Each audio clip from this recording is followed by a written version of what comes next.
What's up, YouTube? This is Too Raw for TV. All right, so former NBA player and current basketball analyst Shaquille O'Neal recently said that he believes that Rudy Gobert is the worst basketball player of all time, or the WOAT, as he put it. In a recent appearance on GOAT Talk, NBA legend Shaquille O'Neal gave his pick for the worst basketball player of all time. And for those familiar with O'Neal, his answer was neither surprising nor unexpected. And this is what he had to say. Quote NBA player. Rudy Gobert. Oh my God, I knew he was going to say Rudy Gobert. He's worse than Ben Simmons? No, because you know what? I'm sorry to Rudy Gobert. No, because I'm going to tell you what. If you sign a contract for $250, show me $250. There's a reason why I walk funny and why I can't turn my neck and why I can't do it, because I played for about 120. So you got guys like him that the system over there making all this money and they can't play. So I don't respect guys like that. Like every time I make these comments, people think I'm hating, but these are facts. You got teachers, you got firemen, you got doctors who have real jobs and don't get paid shit. Yep. I mean, can you really argue what he said? At the end, I know sometimes Shaq's voice, you can't quite hear every word, every syllable, but what he said was, you got doctors, you got firemen, you got teachers, people got real jobs and they don't get paid ish. Well, I wouldn't say doctors don't get paid ish. I mean, maybe not compared to NBA players, but especially firemen, cops, teachers, the good cops and the good teachers. Not the ones preying on students or beating up unarmed citizens, respectively. But yeah, Shaq is right, man. Now look, I know some people are like, wait a minute, the worst player of all time? I mean, technically, he's not the worst player of all time, right? You know, there's guys that only win the league if they barely made the league at all for like a couple of games and then they were adios. But what he means is, when you look at the amount of money that franchises have invested in Rudy Gobert, remember, I believe, someone can correct me if I'm wrong, but I believe the trade of Rudy Gobert from Utah to the Minnesota Timberwolves involved the most picks of any trade in NBA history. And this guy's making $250 million. And with the new agreement coming up, the new TV deals, these guys are going to make even more money. So Rudy Gobert going to be making probably, I don't know what his next contract going to be, but I'm assuming close to $300 million. And, you know, look what he does. I mean, to be honest with you, to me, it ain't about the money. It's the 4 Defensive Player of the Year awards that get me about Rudy Gobert. Because you got all-time great defenders like Gary Payton, Michael Jordan, Tim Duncan, who didn't get one. He didn't even get one. Nor there's Scottie Pippen. Derek McKee, Nate McMillan. You know what I'm saying?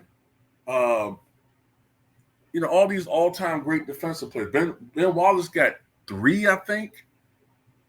Did Ron Test get? I think Ron Test got 1. If I'm not mistaken. I think he got 1. Someone can fact check me on that. But all these all-time great lockdown defenders. Joe Dumars didn't get 1. Gerald Wilkins didn't get 1. Obviously, you know, it's all these other great defenders. Vernon Maxwell was a great defender. Those guys were great defenders. Derek Harper is another one. Darrell Walker is another one. Dennis Johnson. He got more Defensive Player of the Year awards than all those guys, except for Dikembe Mutombo. Lonzo Mourning. How the fuck does he have 4? He's not a generational all-time defender, bro. Victor Wembanyama is going to run circles around this guy. If he got 4, Victor Wembanyama should get 10. Fuck that, 15. And then Rudy Gobert, I understand the game is different. I get that argument. It's more perimeter orientated. The role of big man is different. I get it, but even if I strongly believe that even if the game was played the way it was 20 years ago, I don't think Rudy Gobert would have been one of the great defensive players in the NBA. I just don't see it, man. I don't see it.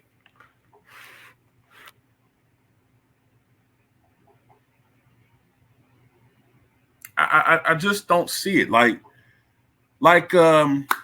Dwight Howard said, he's a good team defender, but a guy like Ben Wallace, I think you could put him in today's NBA and he'll be a beast. Dwight Howard would still be a beast.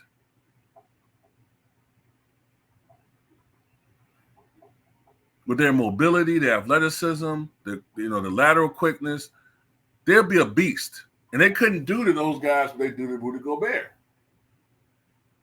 And even Ben Wallace, as offensively challenged as he was, inside, he's still gonna get you a bucket at least. He gonna get you putbacks and dunks.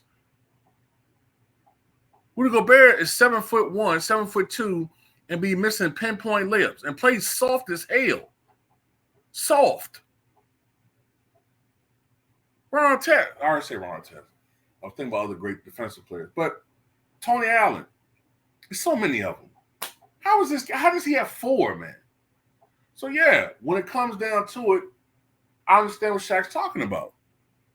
And then if you look at his playoff numbers for his career, Rudy Gobert's defensive impact is missing. It's missing.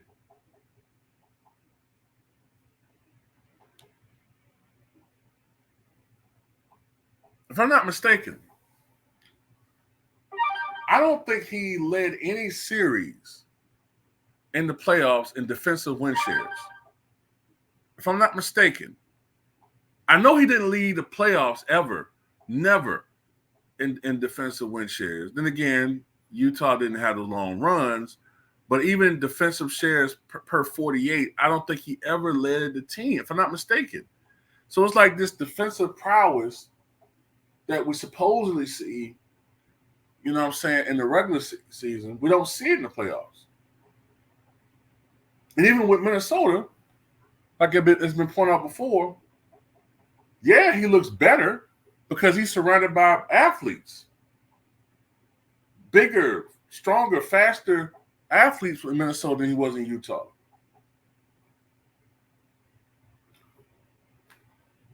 So, yeah, man, I mean, when you consider how much money this dude getting paid, these guys, and the lack of returns, especially Ben Simmons, at least Ben Simmons showed promise, though. At least he showed promise. But, yeah, man, at the end of the day, these dudes, man, they suck, man. You're making all this money, and, you don't go out there and play. Remember Ben Simmons, when he was with, Brooklyn? And I think it was that series against the Celtics. And he just chose not to play in that series, that first round series when Brooklyn was playing him. He could have played. Remember they were saying he's supposed to come back, but he just said, nah, I'm not going to do it. Nah, I don't want to. I'm too sore. That's what Shaq's talking about, man. That's what Charles Barkley talking about. Look, man, that's why they walk funny. That's why their feet are mangled up and their bodies are broken down. But look, you're getting paid hundreds of millions of dollars. The entitlement of these dudes, man, is ridiculous.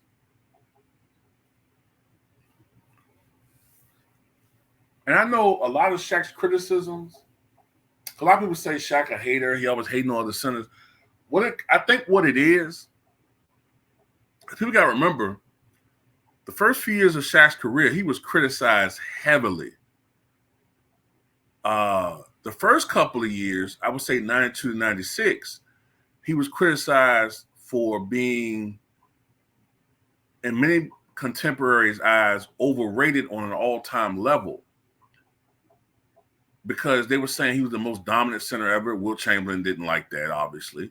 And even though he was, at that time, one of the most dominant players in the NBA, he hadn't achieved anything. So that's why that's why his elders, Bill Russell and Wilt Chamberlain and Bill Walton and Wes Unseld and all those guys, they were kind of hard. They were a little bit. They were harsh on Shaq. Like, you got to perform better. And then another thing, they said, look, if you're averaging 27 and 12 in the regular season, you can't do that in the playoffs. You got to raise your level. You got to raise your game. And Shaq was like, well, I'm playing hard enough. Like, no, you got to play at another level. Like, the playoffs, you got to raise your level of play. That's what we saw in Michael Jordan. That's what we saw in big game James Worthy. That's what we saw in Hakeem Olajuwon. Sporadically with Charles Barkley. Carmelo, not so much. But to be fair, defenses had a tendency to key on him because he was their main offensive threat. But still, Shaq had to go through that. So he's doing what they did. He's an elder, expecting these guys to raise their level of play. So it's coming from a place of, look, man, you're supposed to be an all-time great. I had to go through it. You got to do it. And part of it is, I would say, when he played in the last era where there were still great centers. David Robinson, Hakeem Olajuwon, Patrick Ewing, the lesser tier, but still great. Dikembe Mutombo, Alonzo Mourning, Rick Smits. Who are these guys playing against? Joker only has really one guy at the center position that's a threat right now, and that's Embiid, and vice versa. Giannis is a power forward. He got Victor Wembanyama, who I think is a power forward, right? Power forward. I sometimes forget whether he's a power forward or center, but it's barbecue chicken with everybody else for the most part. Like I said, a lot of these dudes just power forward, stretch power forwards masquerading as centers. So yeah, Shaq has a right to be like, look, man, I went through that. I went through hell. The first 7 years of Shaq's career, man, he was criticized heavily. 7 years, hadn't won a championship. Got swept out of the playoffs in 94, 95, 98, and 99. I remember. Shaq was getting massacred in sports talk and by the elders and by the contemporaries. And then he went on and won 3 championships in a row with the help of Kobe Bean Bryant. But still, yeah, he think it don't bother him to see these bums being praised like they some all-time greats, and he had to go through the grind, and he had to actually have the expectations of winning a championship.